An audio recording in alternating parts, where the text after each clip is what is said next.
मुफ्ती साहब, पहला सवाल आपका, 16 मिनट हैं, हम दोनों लोगों के सवाल लेंगे। जी जी, बहुत शुक्रिया। आपकी जो अभी बात हुई बहुत अहम थी, मैं इसको चाहूँगा कि आगे डिस्कस करूँ, लेकिन चूँकि अभी ये वो सेगमेंट है क्रॉस एग्जामिनेशन, तो सबसे पहला सवाल आपसे ये है कि जो मैं इतनी देर से कॉन्टिंजेंसी आर्ग्यूमेंट आपको बता रहा था, ये अकल से ही बता रहा था हजरत, आप ये बताएं कि आप इन्फिनिट रिग्रेस ऑफ कॉजेस को पॉसिबल मानते हैं या नेसेसरी बीइंग के एग्जिस्टेंस को सही समझते हैं, चूंकि दो ही ऑप्शन हो सकता है, आप ये बताएं।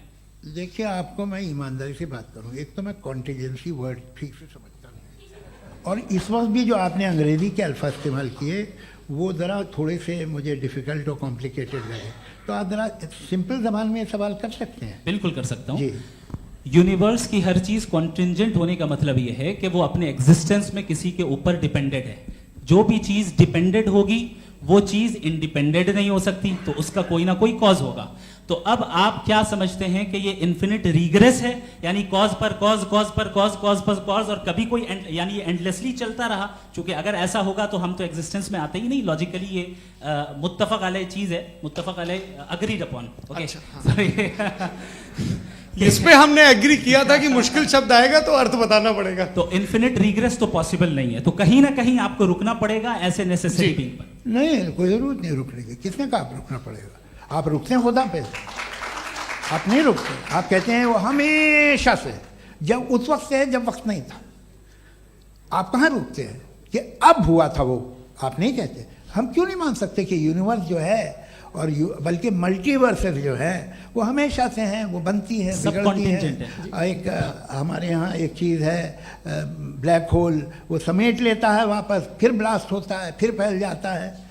और इसमें हमारी तो खैर कोई औकात ही नहीं है इंसान की। एक छोटे से ज़र्रे पे हम 50-60 साल की उम्र रखते हैं, जो करोड़ों अरबों साल की कायनात है उसमें, और पैदा भी नहायत ही बेहुदा वजह से हुए थे। तो इसमें ये सोचना कि इसकी वजूहात और ये क्यों है, ये डिपेंडेंट है, ये हम देख रहे हैं, क्या मालूम। आप सोचिए कि ये जो फैल रही है कायनात, ये कहाँ फैल रही है, ये कहाँ जा रही है, और ये फैल क्यों रही है? अरे बना ली थी तुमने, रुको भैया, हाँ काफ़ी है। ये फैल क्यों रही है? ये और कौन सी कायनात जिसे मैं दूरबीन से देखता हूँ तो 2 बिलियन लाइट ईयर पे है, उससे मेरा कोई वास्ता ही नहीं है। 2 बिलियन ईयर यानी अगर मैं 80,000 माइल्स पर सेकेंड से चलूं तो 20 करोड़ साल में वहां पहुंच जाऊंगा। इसकी ज़रूरत क्या थी? ये दुनिया, ये कायनात तो इंसान अशरफुल मखलूक़ात के लिए बनाई गई ना। तो ये सब ये टर्म समझ में नहीं आया, इसमें कोई ख़ास समझने वाली बात थी भी नहीं। ये जो अल्टीमेट कहा यह जाता है कि ये जो पूरी यूनिवर्स है, ये जो दुनिया है, ये इंसान के लिए बनाई गई। अच्छा, ये सब इंसान के लिए। क्यों साहब, सही है ना?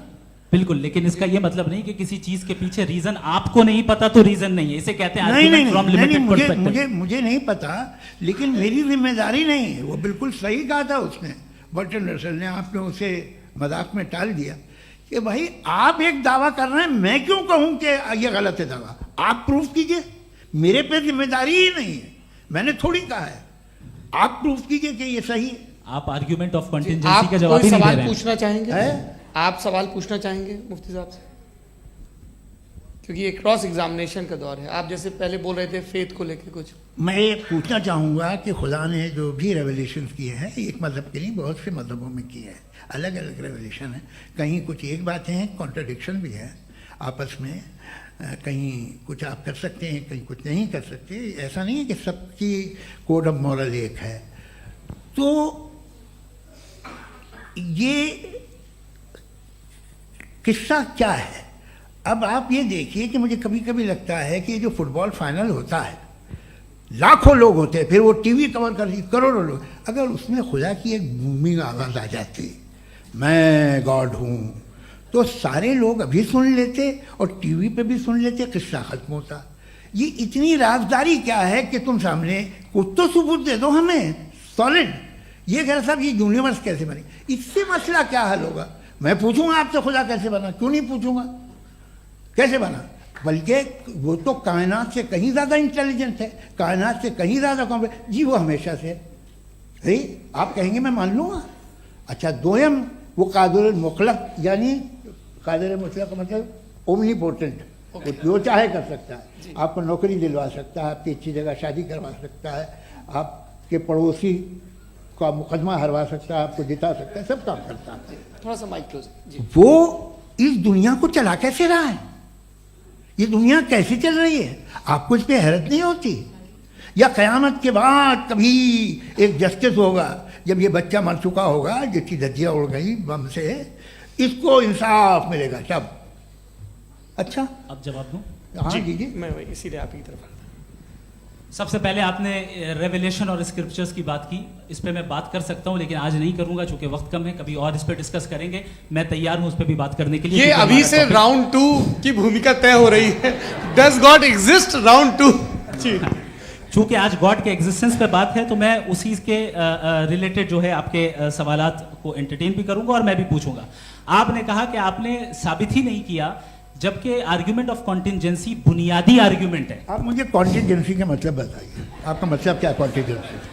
कॉन्टिजेंसी का मतलब यह हुआ कि हर वो वजूद जो किसी भी चीज का पाबंद है, हर वो वजूद या हर वो चीज जो अपने एग्जिस्टेंस में किसी भी चीज के पाबंद है और उससे बाउंड है, उसको उसकी जरूरत है, उस पर डिपेंड करती है, तो जाहिर सी बात है कि उसका कोई ना कोई कॉज होता है। ये तो अक्ल की बात है, ये आप रीजनिंग की बात करते हैं, मैं वही कर रहा हूं। दूसरी चीज आपने ये बात कही कि इतने बिलियन लाइट ईयर्स दूर है, उसका मेरा क्या लेना देना। फिर मेरे ख्याल से आपको ये नहीं कहना चाहिए I think therefore I am an atheist. आपको सोचना चाहिए, सिर्फ आप एक लिमिटेड दायरे में रहकर नहीं सोचें बल्कि बाहर निकलकर सोचें।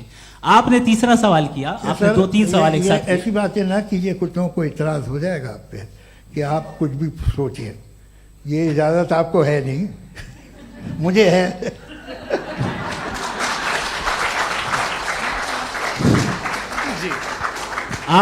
आपने प्रॉब्लम ऑफ इविल के ताल्लुक से सवाल किया और बार बार आप एक लफ्ज रिपीट कर रहे हैं कि ओमनीपोटेंट गॉड है, ऑल पावरफुल गॉड है।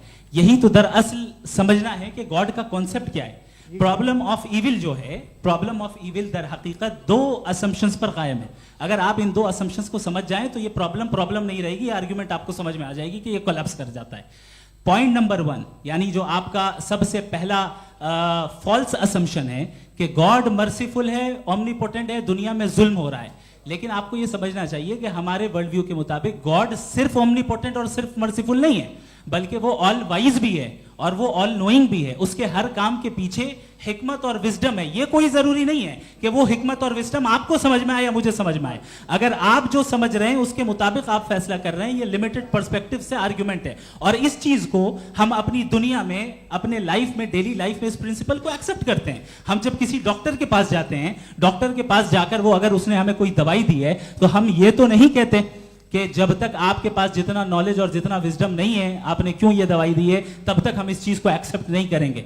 नहीं कहते, हम उसकी अथॉरिटी को तस्लीम करते हैं। क्यों? क्योंकि उसकी हम जानते हैं कि वो नॉलेजेबल है, वो विजडम वाला है, हमसे ज्यादा नॉलेज और हमसे ज्यादा विजडम है। बताएं सर। नहीं, डॉक्टर में और खुदा में बड़ा डिफरेंस है। डॉक्टर पढ़ा लिखा होता है एक, तो मैं उसकी बात सुनूंगा। दोयम ये नहीं, कुछ जवाब तो ये भी नहीं है सर प्लीज, आ आप जाइए, अगर चलिए। सब ऑडियंस से बोलने लगेंगे तो हाँ। फिर मतलब नहीं सिविलाइज्ड बहस का। मतलब आप ये कहें कि चूंकि आप डॉक्टर पे बिलीव करते हैं इसलिए खुदा पे बिलीव किए, क्या ये मिसाल आपको समझाने के लिए। आर्ग्यूमेंट है, इस पे आपको एतराज नहीं है। तो सिंपल बात ये है कि मैं अगर ये यकीन कर लूँ कि एक ओमनीपोटेंट, उसकी मसलहत है, ये जो बच्चे मर रहे हैं ये मसलहत है उसकी, मुझे नहीं चाहिए इसकी मसलहत। उसकी मसलहत नहीं, यही तो समझना है। मतलब एक्सपीरियंस। अच्छा, इस आपने अभी मेरी बात पूरी सुनी नहीं। मैंने कहा आपका पूरा आर्ग्यूमेंट 2 फॉल्स असम्पशंस पर है। एक फॉल्स असम्पशन मैंने बता दिया, दूसरा फॉल्स असम्पशन ये है कि इस दुनिया में इविल के होने का कोई गुड रीजन नहीं है, जबकि हमारे पास बाज रीजंस मौजूद हैं, हमारे पास बाज वजूहात मौजूद हैं। अगर इस दुनिया में इविल ना हो तो आप गुड को डिफाइन कैसे करेंगे? अगर जुल्म ना हो आप इंसाफ को समझेंगे कैसे? अगर तारीकी ना हो तो आप लाइट को समझेंगे कैसे? बहुत अच्छे। अभी और सुन लें, अभी और बाकी है। ये तो बात बहुत पसंद आई साहब मुझे कि जब तक रेप ना हो तब तक औरतों की इज्जत का ख्याल आपने मेरा जवाब पूरा सुना ही नहीं। जब तक के बच्चों का कत्ल ना किया जाए तब तक आपको बच्चों की मासूमियत की इज्जत है। आपने पूरा जवाब सुना ही नहीं। क्या बात है, क्या आपने नुक्ता निकाला हुआ? आपने पूरा जवाब सुना ही नहीं। आप सुन लें, मेरी बात सुन लें। ये मैंने आपको एक चीज बताई। दूसरी चीज, इस दुनिया में हम आए हैं टेस्ट के लिए, हमारा टेस्ट हो रहा है और हर इंसान का अलग अलग अंदाज में टेस्ट होता है। और इस दुनिया में अगर ईविल मौजूद है तो वो ईविल जरिया है हमारे अंदर ह्यूमन नोबल क्वालिटीज को डेवलप करने का और अलग अलग फील्ड में प्रोग्रेस करने का। और अगर हमारे अंदर और इस दुनिया में इविल नहीं होता तो बताइए टेस्ट का मतलब क्या होता? अगर मैं अपने स्टूडेंट को एमसीक्यूज दूं और उसमें सिर्फ राइट आंसर लिख कर दे दूं और कहूं तुम्हारा टेस्ट हो गया, ये मीनिंगलेस है। इस दुनिया में अगर हम टेस्ट के लिए आए हैं तो जाहिर है गुड एंड इविल दोनों मौजूद है। तो अगर गुड एंड इविल दोनों मौजूद है तो ये इविल भी खुदा का बनाया हुआ है? जी हाँ, खुदा का बनाया हुआ है। लेकिन अच्छा, चलो अच्छी बात। जी बिल्कुल, तो बिल्कुल खुदा ने बनाया। अभी तो ये है कि जो मेजॉरिटी है दुनिया में वो इविल है, तो ये खुदा एक्चुअली इविल के साइड पे लग रहा है मुझे। बिल्कुल भी नहीं, मैं बताता हूं। मेजॉरिटी में तो वो है। क्या बात कर रहे हैं भाई आप? मैं बहुत कोई भी जो मुंसिफ होगा, चाहे आपका अपना घर हो जिसके आप सबसे बड़े हैं, चाहे आपकी ऑर्गेनाइजेशन हो जो आप चलाते हैं, वहां पर आप इविल रखेंगे साबित करने को कि बाकी लोग शरीफ हैं? मेरी बात सुन क्या ये आर्ग्यूमेंट ही गलत है? अगर कि जब तक के कोई इविल नहीं होगा तब तक के शरीफ आदमी शरीफ नहीं लगेगा। अगर एग्जामिनर गलत ऑप्शन दे रहा है तो एग्जामिनर इविल नहीं हो गया। जो गलत ऑप्शन को सेलेक्ट कर रहा है वो फेल होगा। क्रिएटर ने इविल को बनाया है लेकिन वो इविल नहीं है। अच्छा सुनिए मेरी बात, एक- लेट मी कंप्लीट सर। जी जी। क्रिएटर ने इविल को बनाया है टेस्ट के लिए, वो इविल नहीं है। इविल वो होगा जो उसे इख्तियार करेगा। छुरी को बनाने वाला गलत नहीं होता है, छुरी का गलत इस्तेमाल करने वाला गलत होता है। रेप को कैसे गलत इस्तेमाल करते हैं? रेप इंसान के फ्री विल का नतीजा है।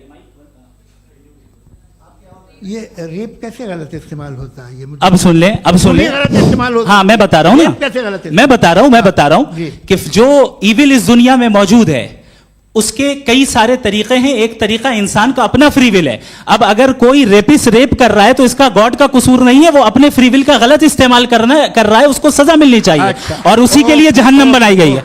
ये फ्री विल का भी बड़ा चक्कर। आप जब कोई बुरा काम करते हैं या कोई बुराई होती है तो ये कहा जाता है कि ये फ्री विल है। 7 billion free wills are moving on this planet. 7 billion free will. और एक आदमी अपनी फ्री विल से मुझे कत्ल कर दे तो मैं खुदा की मर्जी से मरा हूं कि इसकी फ्री विल की वजह से? मेरी मौत खुदा के हाथ है या ये फ्री विल वाले के हाथ है? खुदा ने फ्री विल का निजाम बनाया है और उस निजाम का गलत इस्तेमाल करके कोई आपको मार रहा है, इस्तेमाल करके मेरा कत्ल कर देता है। अब मेरी मौत का जिम्मेदार कौन है? वो इंसान जिम्मेदार है। वो इंसान। जी। तो ये कहना कि और उसको सजा मिलेगी।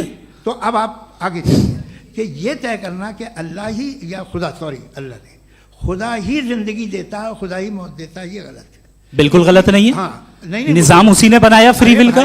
निजाम मौत और हयात का उसी ने बनाया। You are contradicting yourself. अभी आपने कहा कि एक आदमी ने फ्री विल से आपको मार दिया, इसमें उसे फ्री विल दी गई थी, उसने गलत इस्तेमाल किया। 7 billion free wills are moving on this planet और आप चाह रहे हैं कि मैं सिर्फ खुदा का ध्यान करूं। ये 7 बिलियन फ्री विल्स को मुझे लुक आफ्टर करना पड़ेगा कि नहीं? ये तो तबाहियां कर रही हैं और तबाहियां ज़्यादा हो रही हैं। बिल्कुल। तो अगर आप बताएं अगर खुदा नहीं है फॉर एग्जाम्पल, हाँ। तो आप इविल को कैसे डिसाइड करेंगे? यानी how can you define evil objectively without God? देखिए, दुनिया में 2 तरह के जानवर हैं।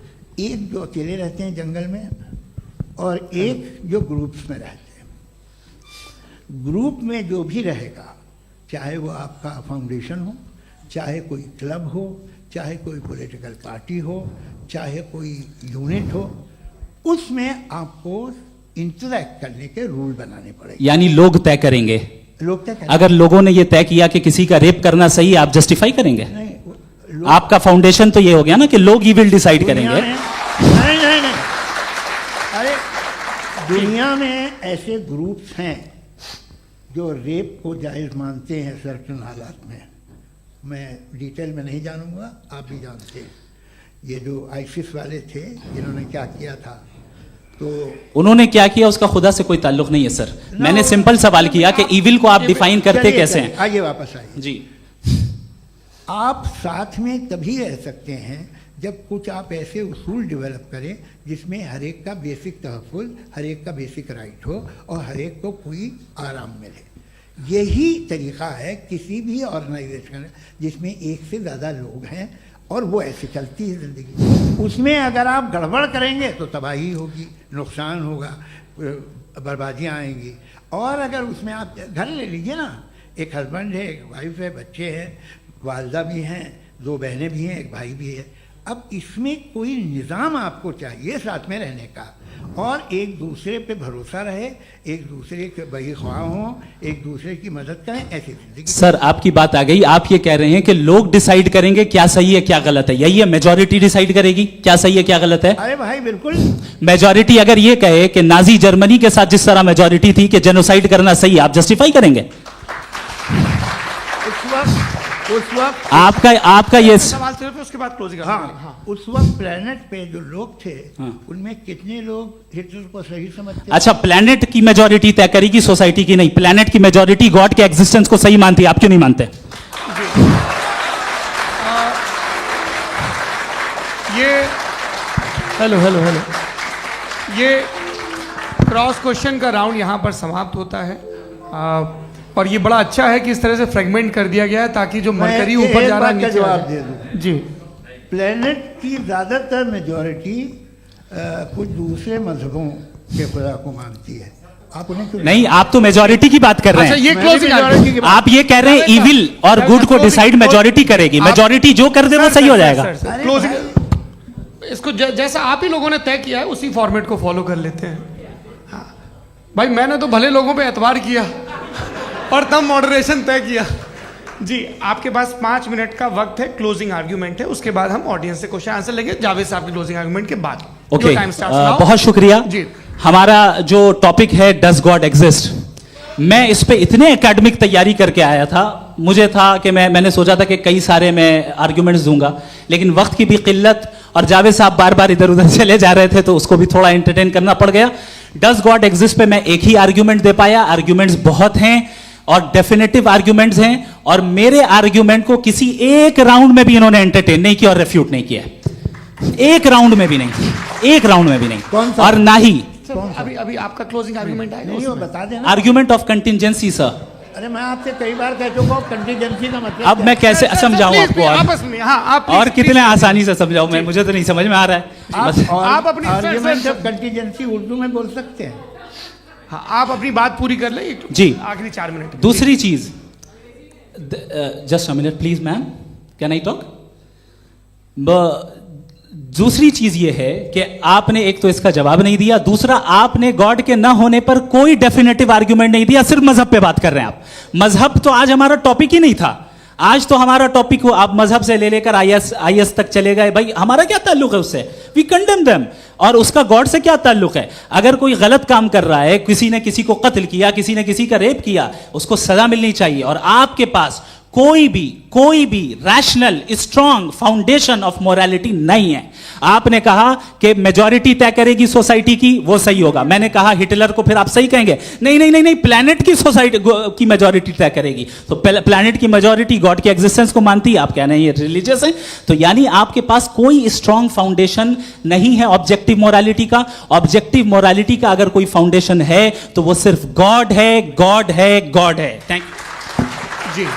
ये मुफ्ती शमाइल नदवी साहब का क्लोजिंग आर्ग्यूमेंट था। अब हमारे पास जी जी ये बड़ा अच्छा है कि दोनों लोगों को मॉडरेटर से शिकायत भी और बोल रहे भाई हमारी शाबाशी भी तो करते चलो। अब मेरी बात जी, आपके पास जावेद अख्तर साहब 5 मिनट का वक्त है, ये आपका क्लोजिंग आर्ग्यूमेंट है, टाइम रीसेट कर दें जी। देखिए, बहुत सारी बातें हैं। गॉड का डेफिनेशन दुनिया के किसी भी रिलीजन में है कि वो ओमनीपोटेंट है, ओमनीप्रेजेंट है, he is just, he is kind, he loves you and so on. मैं जब दुनिया देखता हूँ तो मुझे कोई ऐसा सुप्रीम पावर यहाँ दिखाई नहीं देती है जो इंसान की बहबूदी के लिए कुछ कर रही हो, कमज़ोर को बचा रही हो, मदद कर रही हो, जालिम को पीछे हटा रही हो। मैं नहीं देखा, तारीख़ में नहीं। एक तो अगर है और ये देख रहा है तमाशा, तो उसका होना न होना बराबर है। दोयम ये कि ये जो है, जब आप ये कहते हैं कि कायनात जिसकी कंटीजेंसी ये है, मैं देखिए वो लफ्ज़ इस्तेमाल किया मैं, तो ये कैसे हो सकती है भाई? और फौरन आप सरेंडर कर देते हैं कि जाहिर है कि इसका बनाने वाला तो इससे 10,000 गुना ज़्यादा कॉम्प्लिकेटेड होगा, उस पर आपके होने पे कोई इतराज़ नहीं है। उसे वो टाइमलेस है, वो पहले से था, टाइम तो बहुत बाद में आया, ये सब आप मानने को तैयार है, जिसका आपके पास कोई सबूत नहीं, आपके पास कोई रीज़न नहीं है। आपकी तारीख क्या है मजहबों की? बिलीफ की, जो खुदाओं का बिलीफ है, ये कॉन्स्टेंटली गलत साबित होता रहा है। मतलब आप कहें कि अरिस्टोटल के ज़माने में तो सब जाहिल थे, वो भी इतने ही यकीन से खुदा पे यकीन रखते थे, जो अब नहीं रहा, ये भी नहीं रहेगा, आप लिख लीजिए। और इसके आसार आपको दुनिया में दिखाई देना शुरू हो चुके हैं। ये बहस क्या आज से 100 साल पहले इस तरह हो सकती थी? यहाँ तक तो आपको हम ले आए हैं। तो सर अरे इनको मदद की ज़रूरत नहीं भाई, ये सेल्फ सफिशिएंट आदमी है, आप क्यों इनकी मदद कर रहे हैं? Sir please. तो ये जो है तमाम बातें अपनी जगह हैं, ये एक पैकेज है। आप अकेले, कोई आदमी ऐसा नहीं जो सिर्फ गॉड को मानता हो, उसके साथ बहुत पैराफर्नेलिया आता है, अलग अलग पैराफर्नेलियाज आते हैं। They have always created chaos in the society. मैं तो आपको सीधा ऑफर देता हूँ कि दुनिया में 10 इम्पॉर्टेंट बिलीव्स हैं, आप एक मानते हैं, 9 नहीं मानते, 9 में आप एथियस्ट हैं, 9 को आप बिल्कुल रीजनेबली मेरी तरह देखते हैं। तो 90 मजहबी आदमी भी 90% एथियस्ट है, वो दूसरे खुदा नहीं मानता, एक खुदा मानता है अपना वाला, बाकियों को कहता है गलत है। अगर आप मानना ही बंद कर दे तो आपका 10% चांस है कि आप सही हैं और 90% चांस है कि आप गलत हैं। मेरा मशवरा है, आप मानना छोड़ दिए तो 50% चांस होगा कि आप सही हैं और 50% चांस होगा, 40% आप गेन करेंगे बाय बिकमिंग एन एथियस्ट।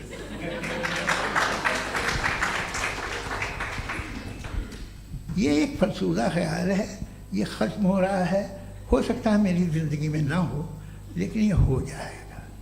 जो बातें ये इनको आप मेटाफिज़िकल ये वो ऐसे रिस्पेक्टेबल टर्म दे दिए, ये तो उन लोग के हैं जिन्हें ना फिज़िक्स मालूम थी ना मेटा मालूम था, ये उन्होंने आपको दिए हैं।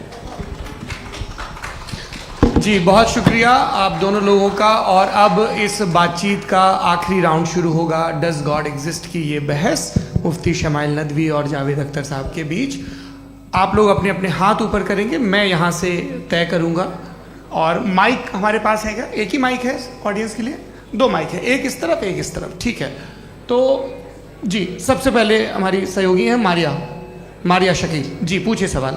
थोड़ा सा रुकेंगे ताकि कैमरे का फ्रेम आप पर आ जाए, आपकी तो प्रैक्टिस है टीवी की। जी नदवी साहब, मैं खुदा को मानती हूँ, पहले मैं इसी प्रमाइस से शुरू कर रही हूँ और ये बता रही हूँ आपको, मैं मानती हूँ, लेकिन कुछ सवाल हैं जो जावेद साहब ने उठाया, उसका जवाब आपको देना चाहिए। पहला सवाल ये कि गज़ा में सालों से छोटे बच्चे मर रहे हैं, वो उनको, अगर खुदा मर्सीफुल है, हम मानते हैं कि अल्लाह ताला में बहुत ताकत है, तो वो बच्चे क्यों मर रहे हैं? दूसरी बात ये कि अगर कंटिजेंसी की जो आप बात करते हैं, पूरे मुस्लिम ममालिक मिल करके भी उन गज़ा के बच्चों को क्यों नहीं बचा पा रहे हैं? क्योंकि अगर वो चाहते, क्योंकि अल्लाह ताला उन पर हुकूमत करते हैं, सब पर हुकूमत करते हैं, तो वो उनको क्यों नहीं बचा? जी थैंक यू वेरी मच। बहुत अच्छा किया आपने इस चीज़ को जिक्र कर दिया, मैं इसको और अच्छे से एक्सप्लेन करने की कोशिश करता हूँ। देखें, जहाँ तक आपने कहा कि गज़ा के बच्चों को मारा जा रहा है, देखें 2 वर्ल्ड व्यू है, एक एथिस्टिक वर्ल्ड व्यू, एक थीस्टिक वर्ल्ड व्यू है। बच्चे मर रहे हैं दोनों वर्ल्ड व्यू में, लेकिन हमारा वर्ल्ड व्यू कह रहा है कि रिकॉम्पेंस है, ये कह रहे हैं कि उनका मरना बेकार जाने वाला है, कोई उसका रिकॉम्पेंस नहीं है, चूंकि इनके यहाँ आखिरत और अल्लाह का कोई तसव्वुर या गॉड का कोई तसव्वुर नहीं है। आपने ये सवाल किया कि गॉड मर्सीफुल है, क्यों नहीं रोकता? ये मैंने बताया कि ये मिसकंसेप्शन है लोगों के दरमियान कि गॉड को सिर्फ मर्सीफुल और ओमनीपोटेंट समझते हैं। गॉड के सिर्फ यही 2 एट्रीब्यूट्स नहीं हैं, गॉड के कई सारे एट्रीब्यूट्स हैं, उनमें से अल हकीम भी है, उनमें से ऑल वाइज भी है, ऑल नोइंग भी है। लिहाजा अगर इस दुनिया में किसी को तकलीफ आ रही है और गॉड उसको नहीं रोक रहा है, वो इसलिए नहीं रोक रहा है चूंकि इंसानों को फ्री विल दिया गया है। ठीक इसी सुनिए ठीक इसी तरीके से अगर एक डॉक्टर किसी छोटे बच्चे को इंजेक्शन लगा रहा है, उसे तकलीफ पहुंच रही है, उसके लिमिटेड पर्सपेक्टिव के एतबार से यह गलत हो रहा है और डॉक्टर बुरा है। लेकिन जब आप ब्रॉडर पिक्चर को देखेंगी, आपके और हमारे पास सिर्फ एक पिक्सल है, हमें इतना नजर आ रहा है कि गजा में कत्ल हो रहा है, लेकिन इसके पीछे कितना रिकॉम्पेंस उनको मिलने वाला है, पूरा पिक्चर गॉड के पास है। तो एक पिक्सल से आप पूरे पिक्चर को कभी भी जज नहीं कर सकती। आप इसमें कुछ जोड़ना चाहेंगे? आपको कुछ बोलना है इसमें? भैया आपने बहुत अच्छा जस्टिफिकेशन दिया। या आप वो जो वहाँ के प्राइम मिनिस्टर इजराइल के उन्हें भेजिए, वो बहुत खुश होंगे। आप जस्टिफिकेशन दे देना कि अगर गॉड नहीं है तो बच्चे क्यों मर रहे हैं, आप बताएं। जी, वो ये सवाल पूछ रहे हैं कि अगर आप ईश्वर का अस्तित्व नहीं मानते हैं तो उन बच्चों की मौत को आप कैसे इंटरप्रेट करते हैं? भाई ये दुनिया जो है, जो ताकतवर लोग होते हैं वो एक नाइंसाफी करते हैं। तो ये अच्छा काम है आपके नजदीक, तो नेचर नाइंसाफी पे मबनी है। अरे मेरे भाई, आप नेचर की कहाँ बात कर, मैं तो इंसान की बात जी, कर ये तो फिर जब मैं इंसान की बात कर रहा था, आप नेचर की बात करने लग क्रॉस गए। एग्जामिनेशन नहीं। हाँ, अब आप मुझे बोलने नहीं देंगे तो अलग बात है, आप बोलिए, मुझे कोई जल्दी नहीं। जी नहीं, ये क्रॉस एग्जामिनेशन एक है। मिनट, क्रॉस मुझे एग्जामिनेशन बोल तो लेने दीजिए। जी, बोलिए। ठीक है। बात ये है कि ह्यूमन सोसाइटी तभी साथ में रह सकती है जब वो मोहब्बत से, एकता से, एक दूसरे के एहतराम करके रहे। इसके अलावा पॉसिबल नहीं है, अकेले तो इंसान रह नहीं सकता। वहाँ पर कुछ लोग हैं जो फाउल करते हैं। वो फाउल हम हमेशा से तारीख में होता आया है। आज ये हो रहा है, जो हो रहा है बहुत बुरा हो रहा है, बहुत जालिमाना है, बहुत जाबराना है। उसको आप कहें कि ये बच्चों को कॉम्पनसेशन मिल जाएगा या इसकी इंजेक्शन है, इंजेक्शन तो हेल्थ के लिए दिया जाता है। आप ये कह रहे हैं कि ये बच्चों की जो धज्जियां उड़ रही हैं ये इंजेक्शन है, ये टेस्ट है, ये टेस्ट है और उस टेस्ट में अगले उनको ऐसा रिकॉम्पेंस मिलेगा जो आपके तस्वुर के बाहर है। ये आप 3 बरस के बच्चे को बारूद से उड़ा के टेस्ट ले रहे हैं। वाह, वो नहीं ले रहा है, खुदा नहीं उड़ा रहा है, इजराइल उड़ा रहा है। जी, ये तो उसको कंडेम अगला करें। सवाल लेते हैं। अगला सवाल लेते हैं प्रोफेसर पुरुषोत्तम अग्रवाल। मुफ्ती साहब, एक निवेदन आपसे है कि कम से कम थोड़ा सा माइक क्लोज एक रिलीजियस और फिलोसफिकल कर मैं प्लीज। एक रिलीजियस और फिलोसफिकल ट्रेडिशन है जो ब्रह्मांड को यानी यूनिवर्स को ही अंतिम मानती है। सर्वम खलु इदम ब्रह्मम, this is Chandogya Upanishad and it completely rules out the existence और नेसेसिटी, आपके शब्दों में necessity of a creator. The creation itself is the creator. तो एक मिनट प्लीज। दूसरा जो सवाल आपने अभी, जो आप बार बार कह रहे हैं कि भगवान विद्वान भी है, वाइज, सब जानने वाला, तो अगर विजडम में दुनिया भर के पापों और अत्याचारों को बर्दाश्त करना शामिल है, तो फिर इसका मतलब ये हुआ कि अगर मैं फ्री विल से उसको अपोज करता हूं तो ईश्वर की विजडम और मेरी फ्री विल में कॉन्ट्राडिक्शन है। Because when I am opposing whatever is happening in Gaza, then I am opposing the God's will और गॉड्स विजडम। जवाब लेते हैं क्योंकि तो गॉड की विजडम में, एक मिनट सर प्लीज सर, ये एक जुमला, गॉड की विजडम है कि गाजा में जो कुछ हो रहा है वो हो रहा है, मैं उसका अपोज कर रहा हूं, तो मैं गॉड की विजडम के खिलाफ जा रहा हूं। एक सवाल। दूसरा ये नहीं, आपने 2 ऑलरेडी। सर आप और सवाल कर लें, लेकिन मुझे 2 जवाब दे। सर, पहले आपने ये कहा, सुनिए मेरी बात सुनिए। भाई इजराइल के गॉड के मुताबिक तुम्हारा ठीक हो रहा है ना? नहीं हो रहा है, ठीक नहीं हो रहा है, मैं बता रहा हूं क्या हो रहा है। आप तशरीफ रखिए, मैं बता रहा हूं क्या हो रहा है। Let me complete please. एक सेकंड गाइस, एक सेकंड। ये देखिए, ऐसा है कि ये सब बड़ा आपस में विचार विमर्श के बाद ये तय हुआ था कि कुछ नियम बना लिए जाएं ताकि एक टाइम बाउंड बातचीत चले। और भाई साहब, आप बड़ा जरूरी काम कर रहे हैं लेकिन कैमरे के फ्रेम में आके उस काम को गड़बड़ कर दे रहे हैं। ठीक है गुरु, अब मेरे को कहीं का गुस्सा कहीं निकालना था, सॉरी। नहीं, कोई गुस्सा नहीं है जी। तो प्रोफेसर ने सवाल पूछे, आप उनके जवाब दें, और थोड़ा ये सब लोग थोड़ा ख्याल रखें भाई, सवाल संक्षिप्त रखें जी। आपने 2 सवाल किए। सबसे पहला ये कहा कि हमारे पास ये कॉन्सेप्ट है कि ये यूनिवर्स खुद नेसेसरी बीइंग है, creation itself is the creator. How irrational is this कि मैं एग्जिस्ट करूंगा बाद में, लेकिन अभी एग्जिस्ट कर भी रहा हूं, यानी एक ही टाइम में एग्जिस्ट भी कर रहे हैं, नहीं भी कर रहे हैं। This is not true.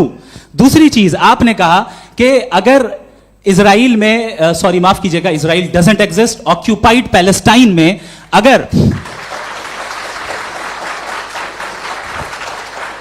अगर ऑक्यूपाइड पैलेस्टाइन में बच्चों को मारा जा रहा है फ्री विल की वजह से और गॉड नहीं रोक रहा, ये कॉन्ट्राडिक्शन है। ये बताइए कि एक एग्जाम में एक बच्चा गलत आंसर लिख रहा है, सुनिए, एग्जामिनर चाहे तो रोक सकता है, क्यों नहीं रोक रहा है? ये कॉन्ट्राडिक्शन है, ये कॉन्ट्राडिक्शन नहीं है। माइक नहीं सर, ये आपस में जी, ये क्या आपका सवाल? माइक दीजिए। फ्री विल दिया गया है टेस्ट के लिए, अकाउंटेबिलिटी के लिए। अगर फ्री विल नहीं होता तो आप कहते हैं हमें रोबोट बना दिया गया। नॉट मिसरिप्रेजेंट माय पोजीशन, आपकी जो भी पोजीशन, मैं अपनी फ्री विल के नाते, अपने ह्यूमन विजडम के नाते गाजा में हो रही अत्याचार का विरोध करता हूं। बिल्कुल करना चाहिए। आपके हिसाब से मैं गॉड की विजडम का विरोध कर रहा हूं? बिल्कुल नहीं, समाज हो रहा है गॉड की, बिल्कुल भी नहीं, बिल्कुल भी नहीं।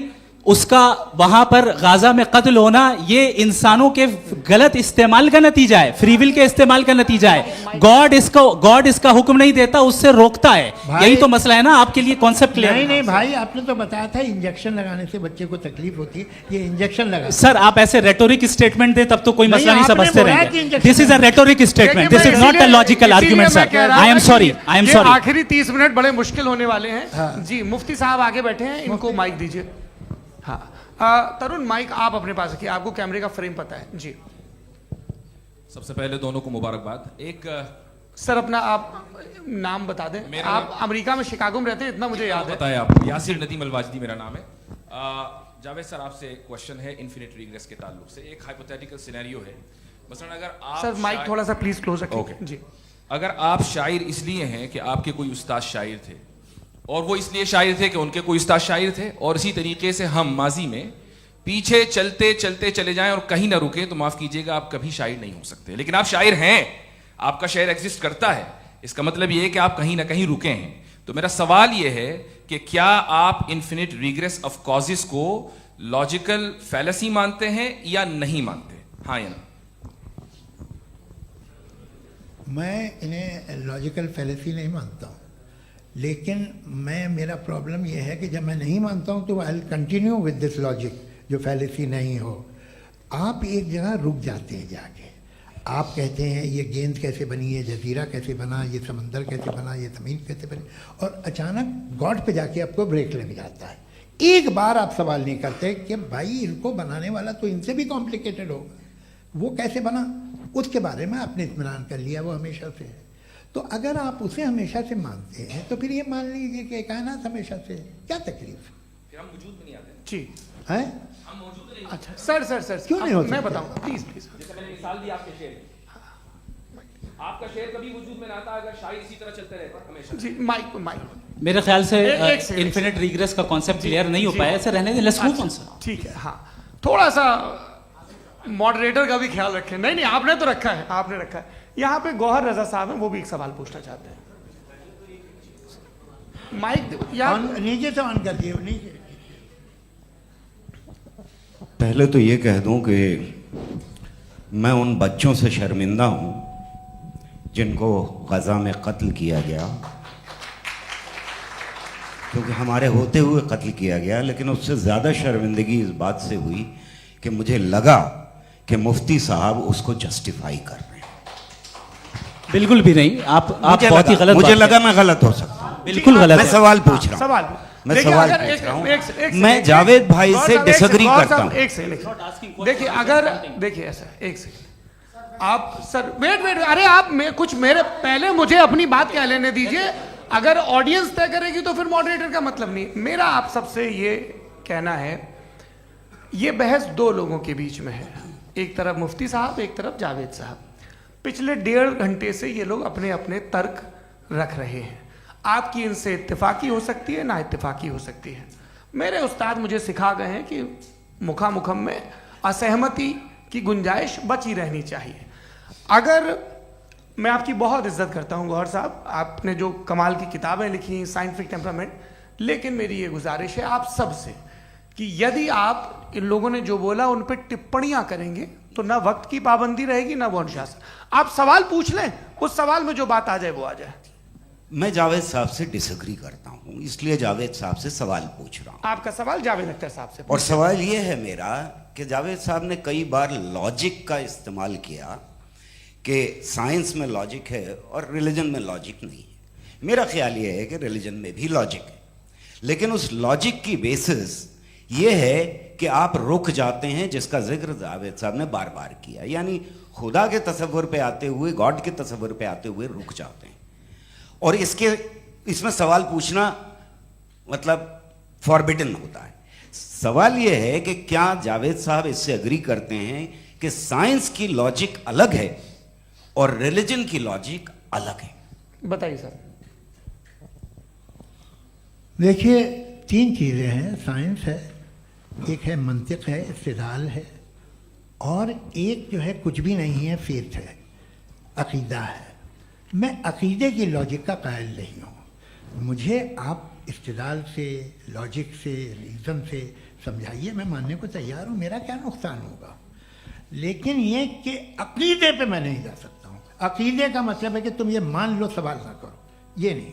आप सारी बातें करके, बड़ी साइंटिफिक बातें करके एक जगह जाके खुदा के हुदूद पे रुक जाते हैं, सरेंडर कर देते हैं। मैं सरेंडर करने को तैयार नहीं। That's all.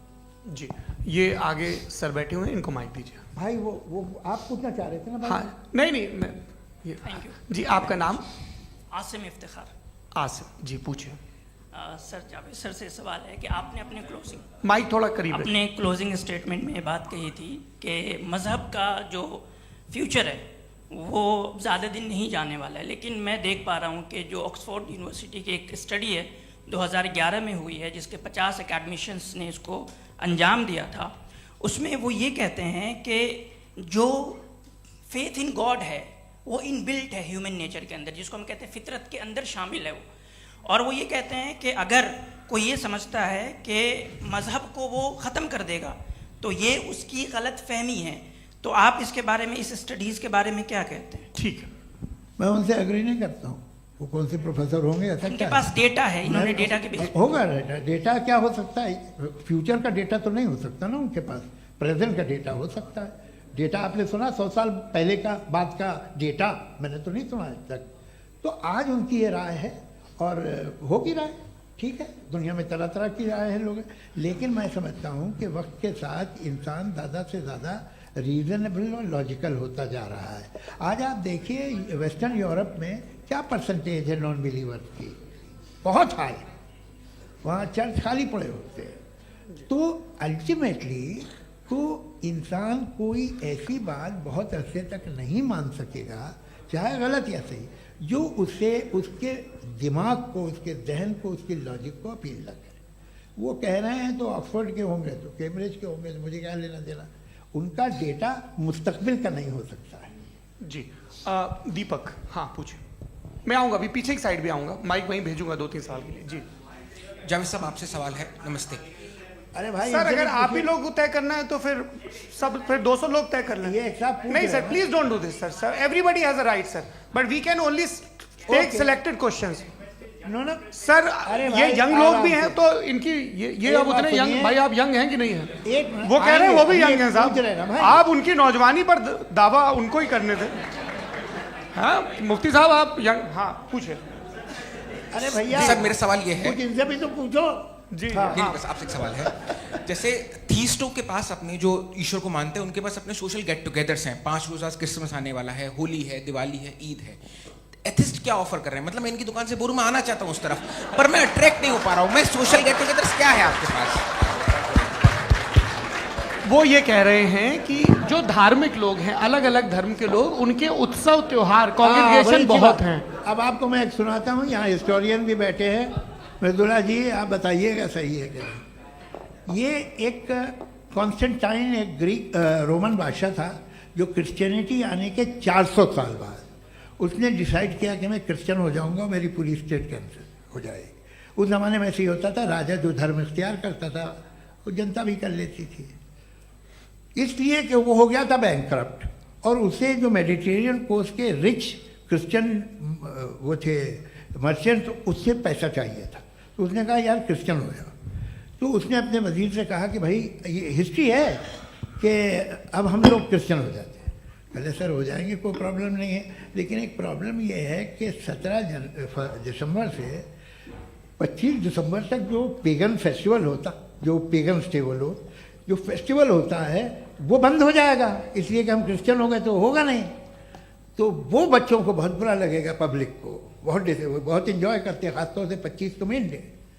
तो कहना हाँ ये तो सही कह रहे हो, ये जीसस क्राइस्ट की पैदाइश कब थी? कहते साहब वो अप्रैल में थी। नहीं, कट करो, वो 25 दिसंबर को है। ये हकीकत है जी। और 400 साल बाद क्रिश्चियनिटी के अप्रैल से दिसंबर ले आए, और इसलिए कि यहाँ पेगन फेस्टिवल होता था। अब मनाते हैं आप आराम से। ये जो सारे फेस्टिवल हैं ये रिलीजन से, हर एक को एक इंटरटेनमेंट डिपार्टमेंट चाहिए होता है अपनी कंपनी चलाने के लिए। तो ये रिलीजन ने, ये सेकुलर त्योहार थे जिन्हें रिलीजन्स ने ले लिया है। ये मौसम के थे, फसलों के थे, किसानों के थे, उसको आपने लेके रिलीजियस रंग दे दिया। ये कोई रिलीजन से थोड़ी आए हैं आप। अच्छा हमें देखिए, हम तो मुल्द हैं, हम ईद मनाते हैं, हम दिवाली मनाते हैं, हम होली मनाते हैं, हम क्रिसमस मनाते हैं। बम्बई की फिल्म इंडस्ट्री की सबसे बड़ी होली हमारे घर में होती है, सबसे बड़ी ईद हमारे घर में होती है। वो हमारी सोशल वो है, हमारे हेरिटेज है। ऐसा थोड़ी है कि we will throw the baby along with the water. ये तो अच्छी चीज़ है, इन्हें रखो, जो बेकार है फेंक दो। जी हाँ, हेलो जी, मेरा सवाल नादवी जी से है। जैसा कि आपने बोला कि गॉड टाइम के भी परे हैं और गॉड इतनी कॉम्प्लेक्स चीज़ है कि उसे ह्यूमन माइंड समझ नहीं सकता, और गॉड ने अर्थ पे फ्री विल भी दे दी है, तो आप अपना वक्त ज़ाया क्यों कर रहे हैं गॉड के बारे में बात करके? अपन को तो बात करनी चाहिए कि सोसाइटी को बेहतर कैसे करें। जी, मैं गॉड वही बताता है सोसाइटी को कैसे बेहतर करें। अभी मैं आपका जवाब देता हूँ। आपने कहा कि टाइम पे वो एग्जिस्ट नहीं करता, सो नहीं, मेरा सवाल ये है कि जैसा आपने बोला कि गॉड बहुत ही कॉम्प्लेक्स चीज है। मैंने कहा ही नहीं कि कॉम्प्लेक्स है, तो आपके अल्फाज हैं। कॉम्प्लेक्स का लफ्ज गॉड के लिए सुइटेबल नहीं है। क्यों?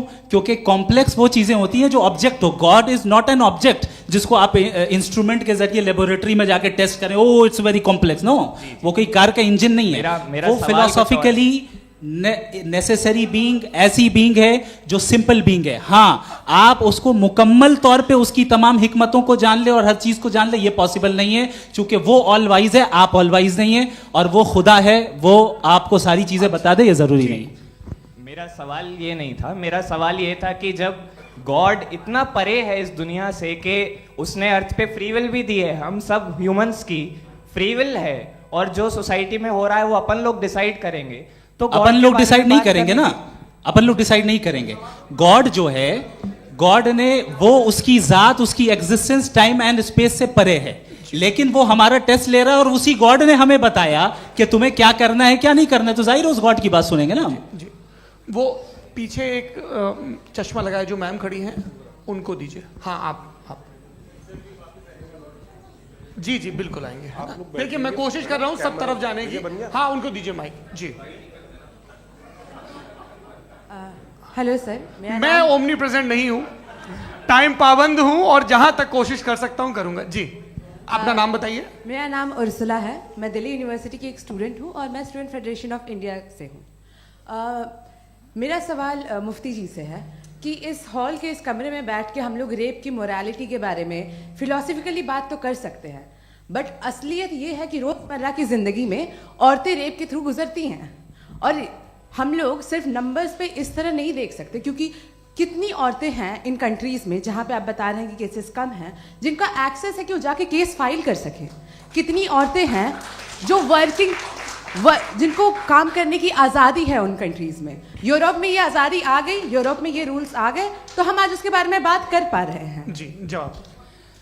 आपने ये कहा कि कमरे में बंद होकर हम लोग इस पर फिलोसफिकली बात कर सकते हैं, लेकिन हकीकत में क्या हो रहा है, वो ग्राउंड लेवल पे क्या हो रहा है, जो बहुत गलत हो रहा है, और वो सफ़र कर रही हैं। आई एग्री, बहुत गलत हो रहा है, और जो गलत हो रहा है उसको हमें रोकना है। और क्यों रोकना है, वो गलत क्यों है? हमारे पास इसका ऑब्जेक्टिव फाउंडेशन है, इनके पास उसका ऑब्जेक्टिव फाउंडेशन नहीं है। मैं ये कहना चाह रहा हूं कि जहां पे भी जुल्म हो रहा है, जहां पे भी औरत पे जुल्म हो रहा है, या उसकी इज्जत लूटी जा रही है, या उसे तकलीफ पहुंचाई जा रही है, और सिर्फ औरत नहीं, किसी इंसान के ऊपर भी जुल्म हो रहा है, तो उसके खिलाफ खड़ा होना, ये मॉरलिटी हमारे पास गॉड के पास से आई है। वरना जावेद साहब तो कह रहे हैं कि जो है मेजॉरिटी डिसाइड करेगी, तो मेजॉरिटी तो कभी भी बदल सकती है। क्या आप ये थोड़ी सी आपको गलतफहमी है। मैं अगर मेरे जुमले से ये मदनस निकला या मैंने कहा तो ये जुमला मैं वापस लेता हूँ, ये मेरा मतलब ही नहीं था कि मेजॉरिटी डिसाइड करेगी। मेजॉरिटी डिसाइड करे तो दुनिया में बड़ी वैसे आपने कहा था ये जुमला, अच्छा हो सकता है, मैं मान रहा हूँ। बाद में रिकैप कर लेंगे। अरे भाई, एक सेकंड मैं अपनी एक्सप्लेनेशन दे रहा हूँ। मुनासिब बात यह है कि हम सब के सब दिल में जानते हैं कि क्या अच्छा है क्या बुरा है, हमें पता है अच्छी तरह से। जो लोग बुरे काम करते हैं उन्हें भी मालूम अच्छा क्या है। यही तो सवाल था हजरत कि फिर ये मोरालिटी आई कहाँ से? क्रॉस एग्जामिनेशन, हाँ जी हाँ। मोरालिटी साथ रहने की डिजायर से आई, यानी साथ रहकर जो कुछ कह दे जो कुछ कर दे वो हो जाएगा? नहीं नहीं, तो आप कायदे से रही कर सकते हैं जब तक लोगों में मोरालिटी हो, वरना क्यास हो जाएगा। ये आपको कैसे पता? जी हमने देखा ना, जहाँ मोरालिटी का क्यास हो गया, हम देखते हैं। कहाँ पे देख भाई दुनिया में आप जो कह रहे हैं, आप कहीं पे अगर गलत हो रहा है इस बहस तो के उसको बाद आप में गलत देखिए। आप सर मुफ्ती आप एपिस्टेमोलॉजी की बात कर रहे हैं, मैं ऑन्टोलॉजी की बात कर रहा हूँ। मैं इस बहस फाउंडेशन आप क्या है? दोनों लोगों को चाय पे फाउंडेशन होस्ट करूंगा, वहां पे क्रॉस एग्जामिनेशन कर लीजिएगा। अभी ऑडियंस का हक मार रहे हैं आप लोग भाई, सर जस्ट लोग हैं आप लोग। और ये भाई ये एक हाँ उधर उधर आएंगे, उधर इनको आएंगे। जी सर आएंगे। अच्छा सर मेरा नाम लईकुर रहमान है और मैं अलीगढ़ मुस्लिम यूनिवर्सिटी का स्टूडेंट हूँ। और जहाँ तक मुझे पता है कि sir you are also product of Aligarh Muslim University. मैं भी उसी चमन का बुलबुल। हाँ सर, तो बहुत खुशी हुई मुझे जान करके कि मैं आपसे मिलूंगा। सवाल सर मेरा सवाल यह है, सर सैयद अलैहि रहमा का नज़रिया यह था कि खुदा के वजूद को अक़ल के दायरे में रह कर के तलाश करना, न कि पूरी तौर से उसका इनकार कर देना। Sir how will you define it? नहीं तो ये तो आप इन्हें बताइए।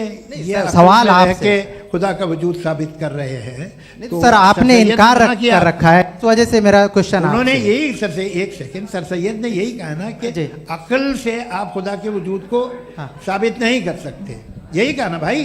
वो उन्होंने कहा कर सकते हैं और वो कर दिया गया आज।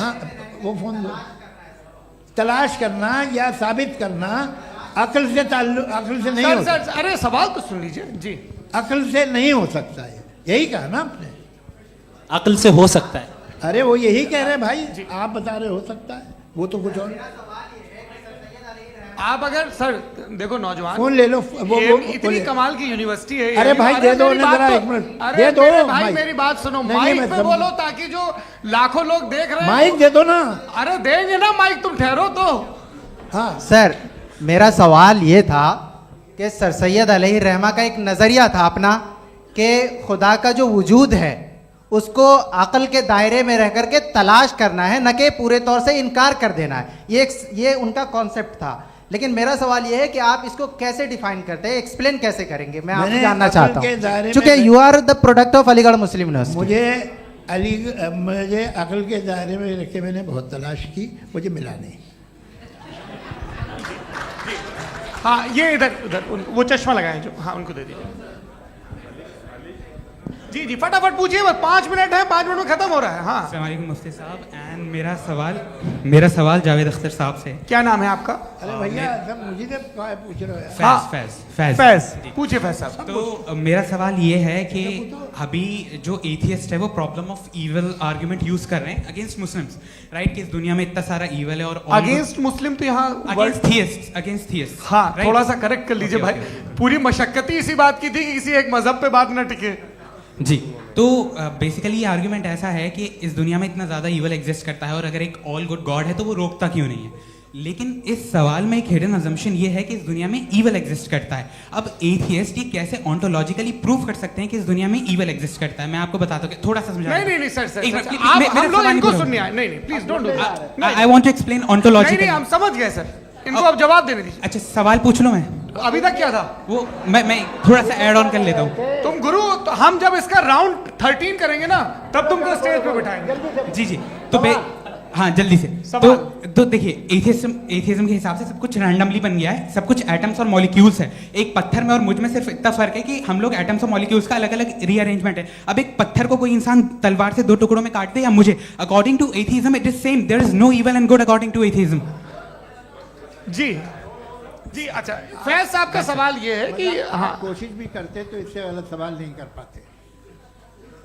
एक लाइफ फॉर्म है और लाइफ फॉर्म में फीलिंग्स हैं, मतलब लाइफ फॉर्म सुनता है, देखता है, टेस्ट कर सकता है, फील कर सकता है, तो उसकी जो ये जो क्वालिटी इस बबल में आ गई हैं वो जानवर में भी है, इंसान में भी है, तो जाहिर है कि उसे कोई तकलीफ पहुंचेगी, तो चूंकि उसके पास वो सेंसिटिविटी है तो मैं करेगा, पत्थर में वो सेंसिटिविटी नहीं है।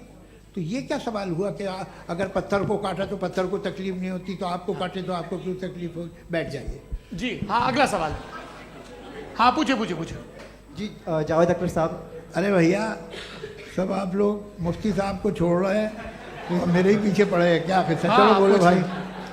You asked how God can exist when children die in Gaza. हाँ? You asked how God can exist when children die in Gaza, and you also mentioned the rise of atheism in Europe.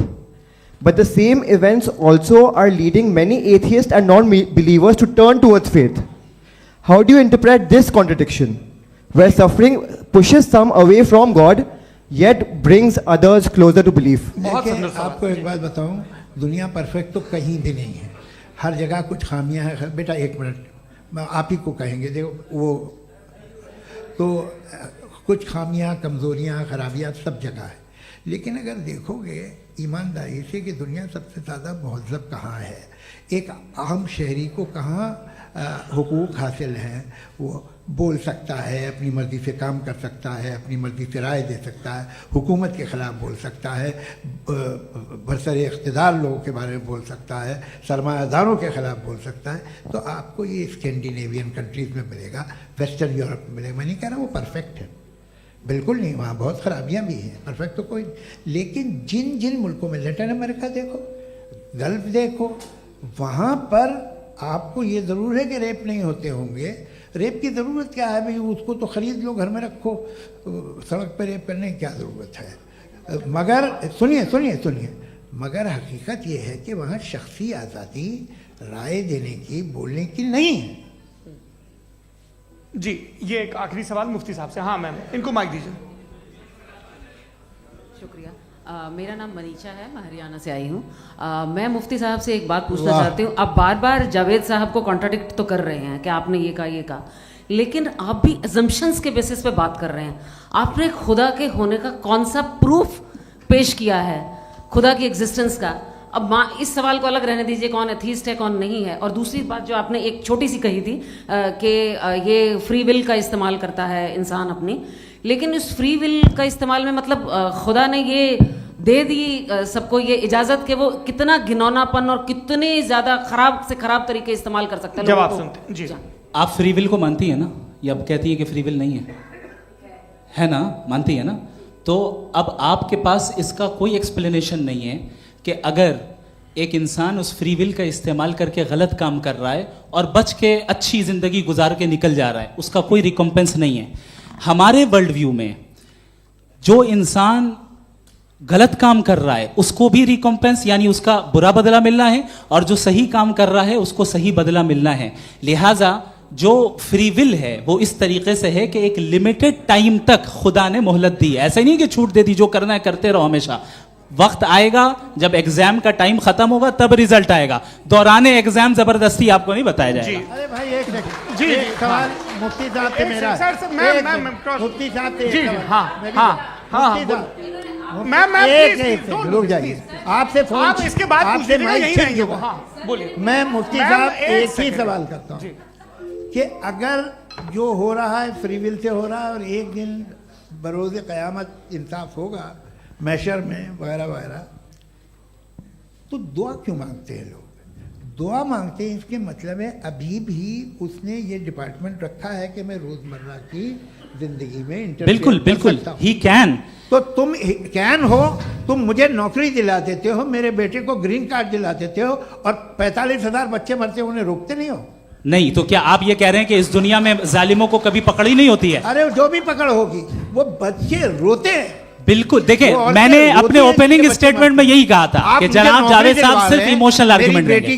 This is an emotional argument. ये छोटे मोटे इसके पीछे का reason मैंने बताया क्या है, इसके पीछे का विजडम क्या है मैंने बताया। मंच से आप लोगों को सज्जनों इसलिए कह रहा हूं ताकि थोड़ा सा आपके कॉन्शियंस पे जोर रहे कि आपको ऑर्डर बचा के रखना है। वक्त तय हुआ था, ये वक्त पूरा हुआ, आपने इतने धैर्यपूर्वक सुना, मैं आप सबका बहुत बहुत शुक्रगुजार हूं। यदि इन दोनों विद्वानों की इच्छा होगी तो कभी हम इस बातचीत का राउंड 2 राउंड 3, यही तो देखिए खूबी है इंसान की कि बहस मुबाहसे में वो पड़ा रहता है। आप लोगों ने बड़े धैर्य का परिचय दिया, बहुत बहुत शुक्रिया। इसी के साथ ये बातचीत यहाँ पे आप समाप्त लोग को होती है। मैं एक बात बता दूं, ये सारी बहस हो गई, अब मुफ्ती साहब और बड़े मुफ्ती साहब इन साथ के साथ में खाना खाने वाला हूँ।